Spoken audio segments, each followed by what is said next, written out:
So, imagine this, a 72-hour window where the entire financial bedrock of the world just crumbles, literally vanishes. Welcome to today's Explainer. We're going to be breaking down this incredibly intense, highly technical hypothetical script from Nexus Documentaries. It's called The Collapse of the Dollar, the Day Trust Ended. And let me tell you, it reads straight up like a suspense thriller. But the crazy part, as we'll see, it's actually grounded in some terrifyingly real economic mechanics. Just think about this chilling question for a second. What if the dollar completely lost its value? And I'm not talking about a bad week in the market or a temporary dip. I mean a total catastrophic loss of value in a matter of days. In this explainer, we're going to walk through a meticulously researched what-if scenario. It basically traces the exact domino effect of an event like this, starting all the way up at the global trading floors and hitting right down to, your local grocery store. The whole script operates on this truly terrifying premise. Here's a direct quote. The US dollar is not just paper or bits on a server. It is the global religion of commerce. I mean, wow. Since the 1944 Bretton Woods Agreement, the entire world has basically operated on one simple collective assumption, right? That the dollar is as good as gold. But what this documentary explores isn't just a story about economics, it's really a deep dive into the absolute end of our collective global faith. Which brings us to Section 1, the chronology of chaos, the first 72 hours. Let's see how this actually kicks off. According to the document, the trigger gets pulled at exactly 2 a.m. The Asian markets open, and boom, a massive U.S. Treasury sell-off is initiated by a major state player. Now, what should have been just a minor, maybe 1% correction, it completely turns into an abyss. Bond yields just skyrocket. That basically signals to the world that absolutely no one wants to lend to the U.S. anymore. Then, 4 hours later, nothing. Total silence from the Federal Reserve. And you know how it is. That silence creates a massive vacuum that is instantly filled by pure panic.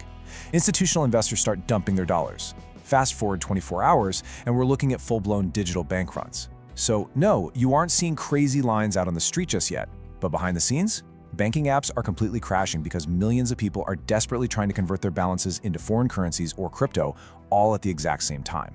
And when you have millions of these panic-driven conversion attempts flooding the global systems all at once, well, international clearing infrastructures like SWIFT simply can't handle the load. SWIFT is basically the international clearing system used by banks globally to process financial transactions. It's the plumbing, and the digital pipes just fundamentally clog up. This brings the rapid movement of global capital to a completely agonizing, unprecedented crawl. Obviously, the real-world consequences of this hit immediately. We're talking cargo ships literally halting mid-ocean. The global supply chains just freeze entirely. Exporters are suddenly demanding payment in their own local currencies or even physical gold. They straight up refuse any dollar-denominated letters of credit. Global commerce relies entirely on the stability of this one reserve currency, and when it fails, the whole system just stops breathing. Moving right along to Section 2, the end of the petrodollar, a fatal blow. Now, we all know the immense power of the petrodollar, right? It's this global macroeconomic system where international oil sales are priced and traded exclusively in US dollars. Because of this, there has always been a guaranteed, somewhat artificial, global demand for the currency. For decades, it has literally been the absolute bedrock of America's exorbitant financial privilege. But the documentary script details this jaw-dropping moment where the principal oil-producing nations step up and announce that oil will no longer be traded in dollars. Instead, it's going to be priced in a diversified basket of currencies. They just completely abandon the dollar. So in a single afternoon, its status as the world's unquestioned reserve currency is utterly, completely shattered. And this is where the macroeconomic nightmare really hits the family kitchen. Because of the external devaluation of the currency, the cost of literally everything imported into the US triples overnight. The script so vividly describes this crazy environment where the prices for basic, everyday goods like gas and bread, they don't just go up, they change 3 times a day. Basic survival suddenly turns into a frantic daily struggle for the average American. But of course, this contagion doesn't just stay contained to the US. It's a massive domino effect. Step 1, national dollar reserves held all over the world just evaporate into thin air. Step 2, emerging nations holding dollar-denominated debt are forced into technical default. I mean, they simply cannot honor their commitments in a currency that is now entirely scarce and incredibly volatile. Which rapidly leads us to Step 3, a state of total global insolvency. And that drops us right into Section 3, the barter economy, finding a new anchor. So what happens next? The source material outlines this desperate split in the market as people scramble to find a new standard. On one side, you've got physical gold, but the prices reach astronomical levels, making it virtually impossible for average, everyday citizens to actually buy or use it. Then on the other side, you have decentralized digital networks like Bitcoin. The script impartially points out that these digital networks actually become some of the only viable transaction pathways that keep functioning. They just completely bypass those bankrupt intermediaries that totally failed the public. But honestly, technology doesn't save everyone.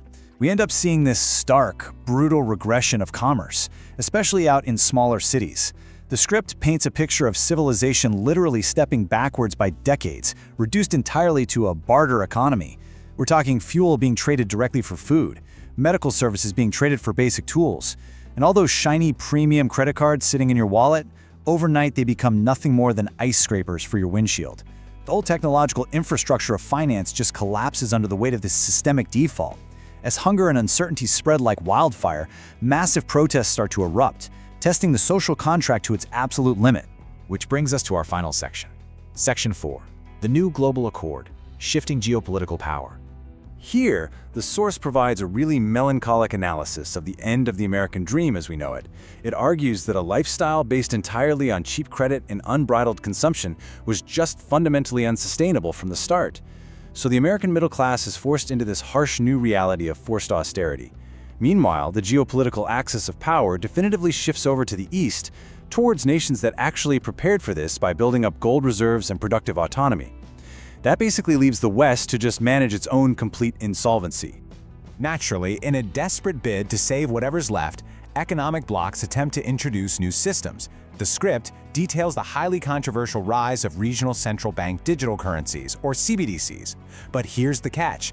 The public is just deeply traumatized by the sudden collapse of the dollar, so they put up some heavy resistance to absolutely any new form of centralized money. At this point, trust in any government-issued currency is literally at absolute zero. So the ultimate response has to come from the top. The documentary outlines what it calls a new Bretton Woods. World leaders gather for this highly secretive global leadership summit. Only this time, they aren't arguing about who gets to lead the world. The focus is entirely on just avoiding the complete economic extinction of modern society. And the long road to recovery begins with one very harsh realization. Trust has to be rebuilt from scratch. Not on government promises anymore, but on pure mathematical transparency and real, tangible assets. The documentary ends on this incredibly powerful image, a single dollar bill, just discarded in a gutter, and it leaves us with this poignant thought. Money was never about paper or gold. It was always about our mutual belief that tomorrow someone else would accept what we have today. When that belief dies, the empire falls. It's intense, right? And it really all just leaves us with one final, haunting question. What will you hold when the music stops?